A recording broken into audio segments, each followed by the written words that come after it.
14 स्थान। प्रभु ने पूछा, प्रभु हम कहाँ रहे? उन्होंने कहा, जो जिह्वा हमेशा आपका ही नाम लेती हो, ऐसे हृदय में आप निवास करें।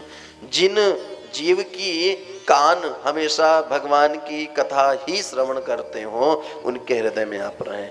अगर मान लो आप भगवान की कथा सुनते हैं ना, तो आपके अंदर परमात्मा वास करते हैं। वैसे तो परमात्मा सभी के अंदर वास करते हैं, ध्यान देना। परमात्मा,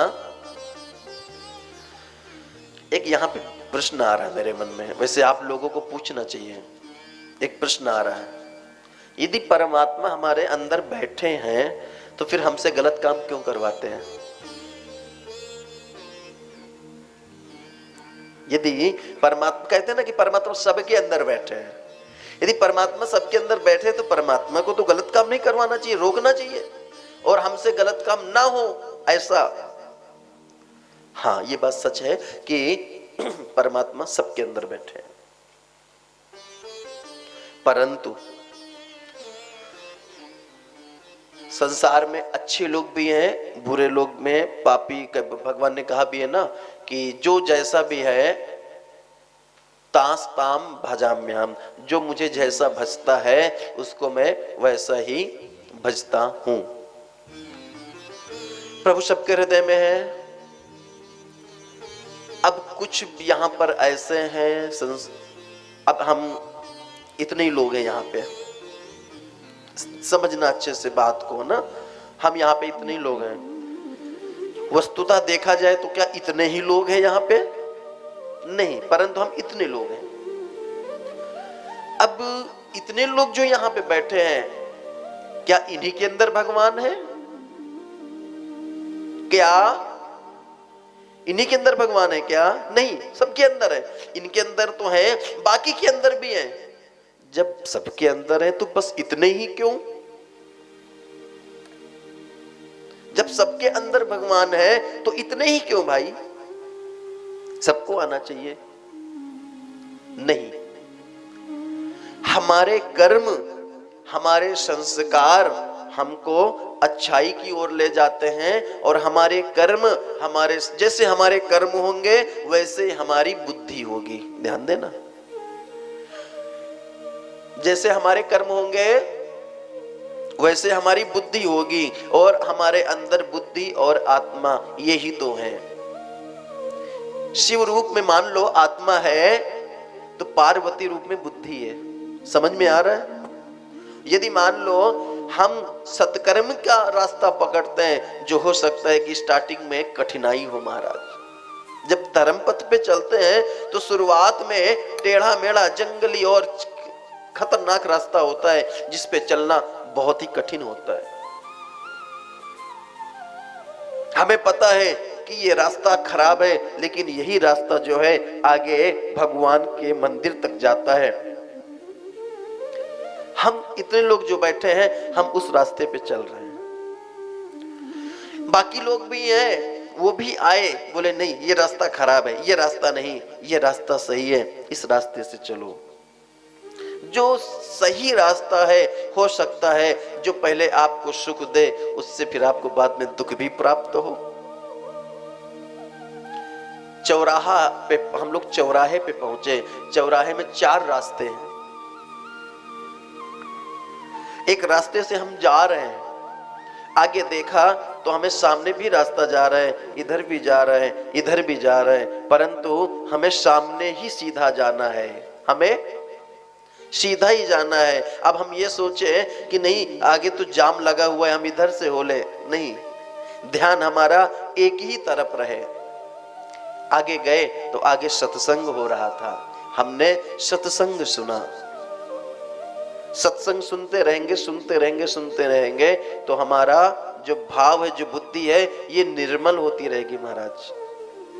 बुद्धि निर्मल होती रहेगी, और जब बुद्धि निर्मल होती रहेगी तो ये फिर ये जो बुद्धि है ना, ये श्रीमती जो है हमारी ना, धर्ममती हो जाएंगे। और जब ये धर्ममती हो जाएंगी तो ये प्रभु के कहने पे चलेंगी, अर्थात आत्मा के कहने पे चलेंगी। और जब आत्मा के कहने पे चलेंगी, जो ऐसे व्यक्ति होंगे जिनको हम संत की श्रेणी में गिनेंगे, कोई भी कार्य करने के पहले एक बार सोचेंगे कि ये काम गलत है, ये सही है, इसलिए गलत काम है, इसलिए गलत काम कदापि नहीं करना। विचार करते हैं, ऐसे लोग गलत काम नहीं करते। फिर ऐसे लोग गलत काम नहीं करते। ऐसे लोग अब बताओ भगवान आए क्या?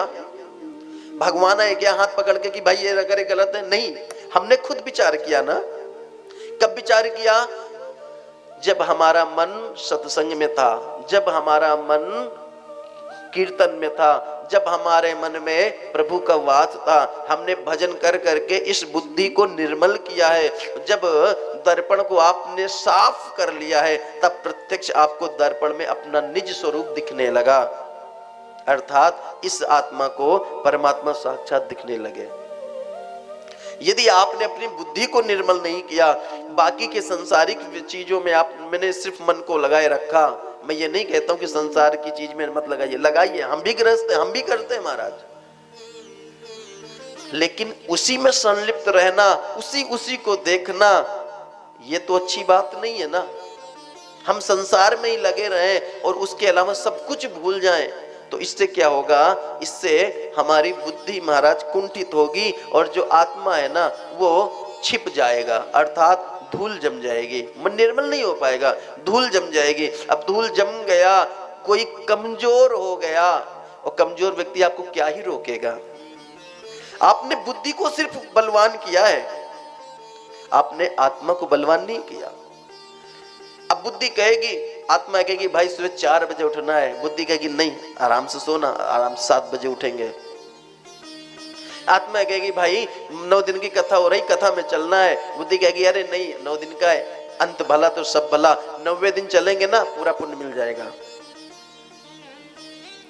आत्मा कहेगी भाई भगवान का भजन करना है, शरीर इतना चला गया, भगवान का भजन करना है, बुद्धि कहती कोई बात नहीं ना, अंत समय में राम नाम ले लेंगे, एक ही बार तो लेना है, कहते हैं कि एक बार जो ले ले उसकी भी मुक्ति मिलती। इस प्रकार आपके अंदर ही राम और रावण का युद्ध चलता रहेगा। बाद में क्या होगा? रावण जैसी स्थिति हो जाएगी। जब रावण जैसी स्थिति हो जाएगी तो आपको कोई बताने नहीं आएगा, बताने भी आएगा फिर आप मानेंगे नहीं। क्या रावण को किसी ने बताया नहीं था कि माँ जानकी इनको वापिस कर दो, परब्रह्म है, परमात्मा है, उनसे वैर मत करो, सबने बताया था। लेकिन फिर जब आज वो शीशे में धूल चढ़ जाती है तो दिखाई नहीं पड़ता। वैसे ही अगर सत्संग रूपी दर्पण से, सत्संग रूपी वस्त्र से हमने मन का शीशा साफ नहीं किया, फिर हमें कुछ दिखाई नहीं पड़ता, और जब कुछ दिखाई नहीं पड़ता तो हम गलत काम ही करते हैं महाराज, बुद्धि फिर जाती है।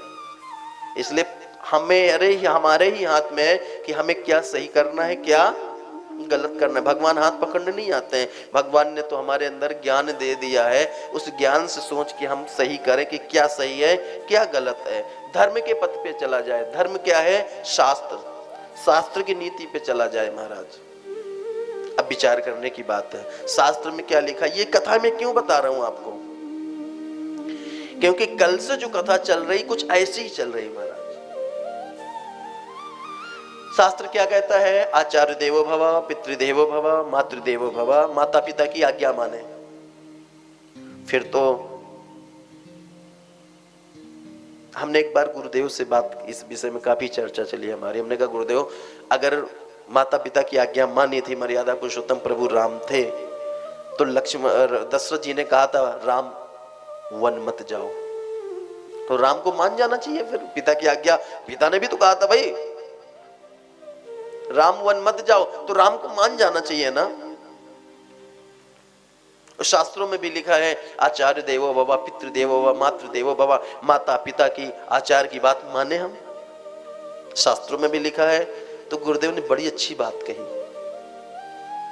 गुरुदेव ने कहा बेटा ये बात तब लिखी गई थी जब बेटे आज्ञाकारी होते थे, पिता धर्म पूर्वक जीवन यापन करते थे, पिता धर्म पूर्वक जीवन यापन करते थे, धार्मिक थे। ये बात तब की कही गई थी।